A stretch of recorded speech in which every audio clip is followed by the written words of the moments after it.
तो गाय को माता क्यों कहा जाता है? सामान्य जानवरों से कुछ विशेषता होगी तब तो गाय को माता कहा गया। और मैं क्या कह रहा हूँ, मैं कह रहा हूँ कि गाय को खिलाइए गेहूं, फिर वो बाहर निकलेगा, गोबर से उसे धुलिए, उसकी रोटियां खाइए। ये मैंने बड़े बड़े संतों से सुना है और मैंने खुद वो रोटियां खाई हैं।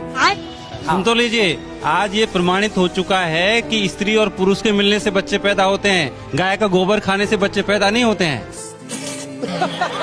कि आपकी ज्यादातर बातें ऐसे लगती है कि चुटकुले सुना रहे हैं आप, तो आप चुटकुले ही सुनाइए, समाज को भ्रमित मत कीजिए। क्योंकि आप 21वीं सदी में जी रहे हैं। आप यहाँ कैसे आए? रथ से आए महाराज, या फिर कारवार से आए हैं? तो टेक्नोलॉजी का इस्तेमाल कर रहे हैं ना। आप बातें कर रहे हैं 5000 साल पहले की, द्वापर की, त्रेता की। हम सब लोगों ने पढ़ा है, हम भी हिंदू हैं, ठीक है। मैं ब्राह्मण आदमी हूँ, मैंने भी संस्कृत पढ़ी है। आप बातें करते हैं 5000 साल पहले की और चीजें इस्तेमाल। आपने घड़ी कौन सी कंपनी की पहनी है महाराज? हमें जो दे देते दिया जाता है महाराज, तो पहन लेते हैं। अगेंस्ट क्यों बोलते हैं आप? मेडिकल साइंस के अगेंस्ट बोल रहे हैं। आपने सिस्टम ही बदल दिया पूरा कि भाई गाय के गोबर खाने से बच्चा पैदा हो जाएगा या